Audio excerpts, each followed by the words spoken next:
First things first. Yeah. How are you? I'm just fine. How are you? I'm all right, thank you. Well, before we talk about your music, I'd like to go back a little bit. You grew up in the Hamptons.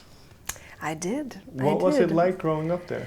Well, I think it's one of the coolest places to grow up. I don't know. I'm very biased in that though. But it was very interesting. It was surreal at times, to be honest. It was like, I suppose I should explain a little bit where I come from in the Hamptons, because the Hamptons is a very notorious place. Okay. It's where the rich and famous go when they want to vacation and party, and but there has to be people there that work in the restaurants and make sure that they can vacation properly. I guess I don't know. But for example, like my dad builds pools in the Hamptons, so it's I'm not one of the posh. You were a local. In that sense. I was a local. Yeah, which is.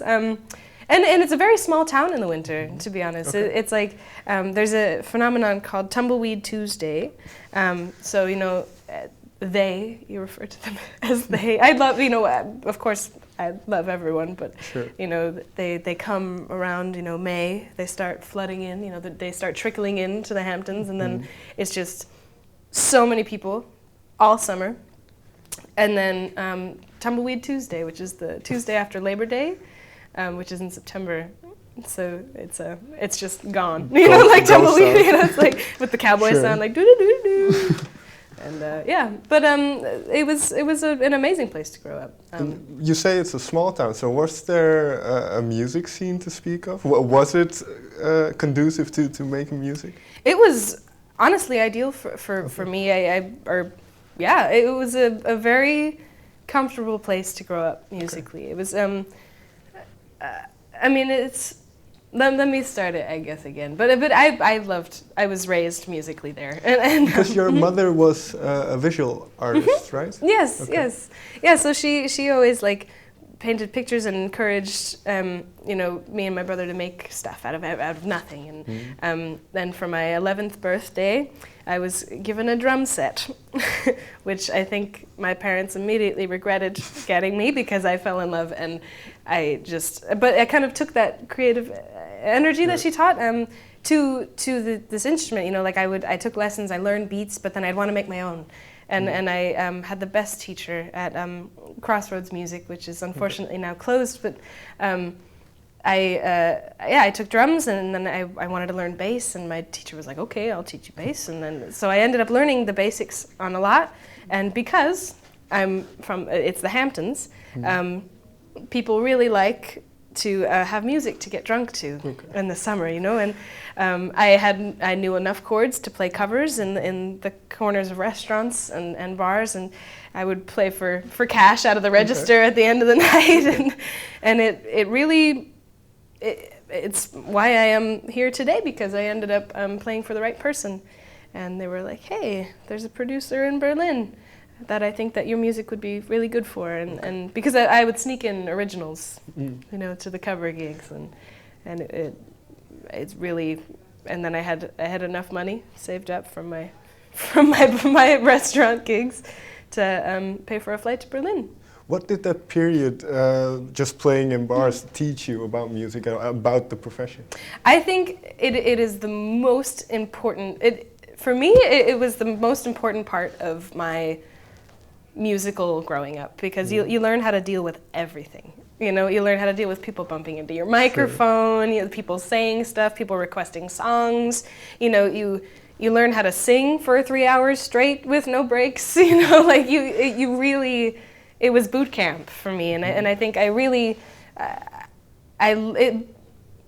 it's intimate boot camp, and I think that's very.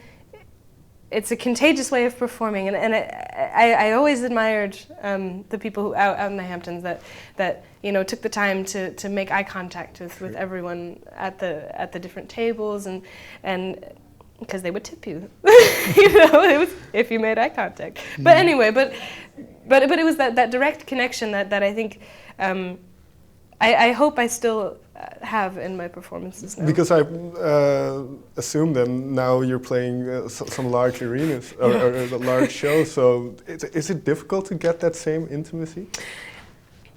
Yes, it is difficult, but not impossible. Okay. But not impossible, and I think you know, I'm playing for the front row. You know, I'm playing for. I mean, of course, I'm playing for everyone. You know, but it's the eye contact that you make. It's the response, and the response has been just really overwhelming, to be honest. So overwhelmingly positive. Okay. I'm not gonna say that I am close to tears some nights, but it's been a dream. It's really been a dream, this tour. And then one more question about the Hamptons. Is there one thing that the experience or some the story that sticks out for you of that time of kind of playing in bars? And Oh, of that time, the dark ages. Let's see. My brain's a little fuzzy right now, but I have to. Yes, I do. Just to perhaps capture the conditions that I was playing in. I'm not complaining, but there's a bar out in Montauk called the Shagwong, which is legendary. You know, all the fishermen, you know, when they come in from their day, right. they go to the Shagwong and they just get real lit. And I played there for the Montauk Music Festival, which was I really loved being a part of that. But you know, I play like kind of acousticy indie stuff, but in the middle of this gig, they might have put me in the wrong venue. The Jäger Girls showed up, and you know, so these girls with and these teeny tiny tops with the Jägermeister across the top. And we're just going around like passing shots out. So I was just trying to play my songs in the corner of this restaurant, and everybody was just so loud and having a great time. But you know, it was pretty special. It was a special gig. But I got T-shirts that I still have, and actually wear quite often. They're high quality T-shirts. So it was a good gig. It was a good gig. What kind of music did you mentioned you try to throw some originals in there. What kind of music was the rest of it? I mean, I'm a little embarrassed to say, but it's Sitting on the Dock of the Bay. You know, Stand By Me always goes over well. But some radio stuff. Like I did Stay With Me, Sam Smith. Was a really fun one for me to sing, you know, because people like to hear songs that they hear on the radio a little bit different. And which I honestly love to do. I love covering things. I think I also love writing and doing my own thing, but there's something about a good cover that is really, really special. Yeah, I like it.